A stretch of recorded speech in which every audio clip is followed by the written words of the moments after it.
Good evening, this is the Oscar expert here. I watched 3 movies that are on Netflix that are getting some buzz. That is enough in common that they can be lumped together in this video, a 3-for-1 deal. First movie I watched was Dolemite Is My Name. This stars Eddie Murphy, and it's a role that's been getting him a lot of Oscar buzz, and it is merited because Eddie Murphy is fantastic in this film. You know, he's kooky, he's quirky, he's entertaining, and it's just a role that, of course, Eddie Murphy would play it. The film is a lot like The Disaster Artist in that it's about somebody who, scrapes together a film and does so in their own weird, quirky way, and it's fun. It's a fun movie. That's what it's all about. It's about the style of the time. The movie takes place in this kind of like niche culture that I didn't even know about that existed in this time period, represented by wacky costumes and different kinds of funk and soul music. This is a biopic about Rudy Ray Moore, who likes to go by Dolemite,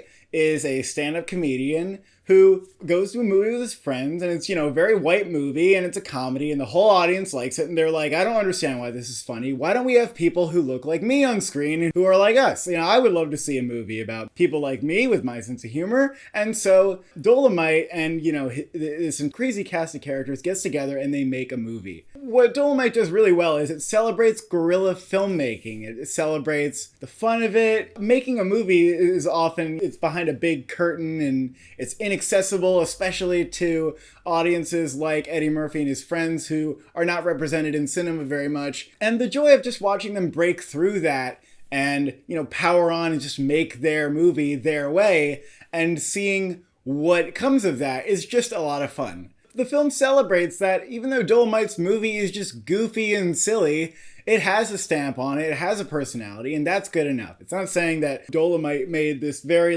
persuasive movie about society. No, it's just celebrating, the fact that he made a movie his way and how people responded to it. Eddie Murphy is great in the film. He's energetic, he's fun, he's funny, but my biggest issue with the movie was that it didn't go past that surface. Eddie Murphy's character is almost never explored on a deeper level. I was ready to see that. I was like, ooh, some Oscar buzz for Eddie Murphy. Maybe it's a little bit of a dramatic performance. Not really. It's mostly a comedic performance. He's such a entertainer that you wonder, is this the way he is? Is there something beneath this?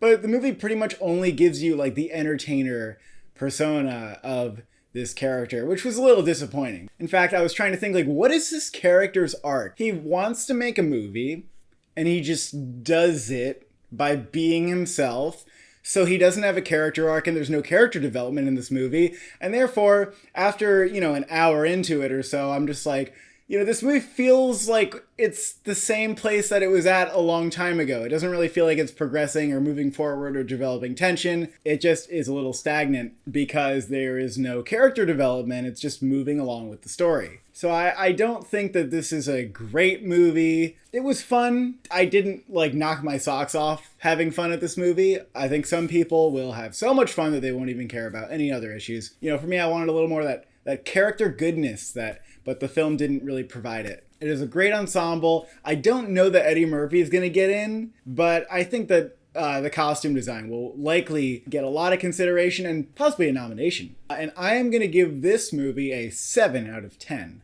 The next movie I watched was The Laundromat. This film is about the Panama Papers incident, exposing lots of corruption. I can't even go that much into detail for you because maybe I'm a little dummy, but I didn't really even understand the movie or this event that much better after watching this film. I could have read the Wikipedia page and understood it better. And that's unfortunate because the movie really, really tries to explain everything to you. And it doesn't do it in a way that is engaging or entertaining. It doesn't do it in a way that you focus on any characters or care about anybody. Maybe Meryl Streep, but the movie even is disappointingly uninterested in her character. I did not like this film. This film has no momentum. There's only one good recurring character in the movie, and it's Meryl Streep's character, who actually has a couple scenes in the beginning, and I was like, oh, this is good stuff. Let's focus on this character. She kind of gets lost in the second half. And Meryl Streep is great. This is to be expected from Meryl Streep. But Antonio Banderas and Gary Oldman, who are great actors, do nothing in this film. They literally talk to the camera and tell you things about what the writer and director want you to know for probably 80% of the time that their characters are on screen, and it's annoying. Let me just say that I love me a good Adam McKay movie. I love The Big Short. I liked Vice a lot, even though that was a divisive movie. This movie is piggybacking off of, hey, Adam McKay just made a movie where he gets you really riled up about a political issue and he'll just explain things to you. So let's just have Antonio Banderas and Gary Oldman explain things to you. That's not what Adam McKay's doing. He's doing it in a more fun way. He'll use a little Jenga blocks or he'll do a game board. And in this movie, they're just walking and talking to the camera and it's not making me understand anything. It's going right through my head. It's not giving me a characters to care about in order to help me understand this. It's not helping me understand the outrage, even though this film has an ending that wants to rile you up and make you outraged, and it does not achieve that. There are individual scenes that are not bad. The scene with the black family was a good scene on its own. The actor Nonso Anozie actually gave a standout performance. I had no idea who he was. This scene was about 20 minutes stuck in the middle of the movie that I thought was good on its own. There are a couple scenes that just cut away and they're about other people that have to do with like the Panama Papers incident, but not with this story, that are not bad scenes on their own. But the problem is that they don't relate back to the story. There is no story. It just wants to tell you a thing, and it's telling you by throwing whatever information or cutscene it can to tell you the thing. It's not taking you on a journey. The film has a astonishing lack of care for the viewer. It doesn't care to make you invested in anybody. It just wants to tell you things. It came off like, what am I watching? Like, I'm very confused.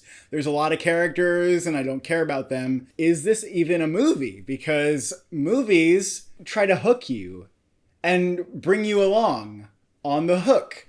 This movie just like doesn't do that. And I'm so surprised that a filmmaker of such stature like Steven Soderbergh is so unaware of this. Late into his career, he's made dozens of movies and he can't even do what I think is like the bare minimum of movies to try to engage the audience. Some of his movies lately have been a little more talky, like High Flying Bird, but even that movie had a main character that you cared about what happened to them and wanted to see the journey. But this movie is just a new low for Soderbergh. And yeah, it's ambitious in some ways that I admire. It tries some things. Most of them did not pan out. And I must say that when I heard that Meryl Streep was doing some brown face in this movie, I was like, well, maybe that was true to the character. Maybe the character did that. I don't know. No, she's playing a different person who has brown face on for no reason. Let me repeat, for no reason. Could not figure it out. You know, after watching, I wasn't so much offended at the brown face as I was like, why?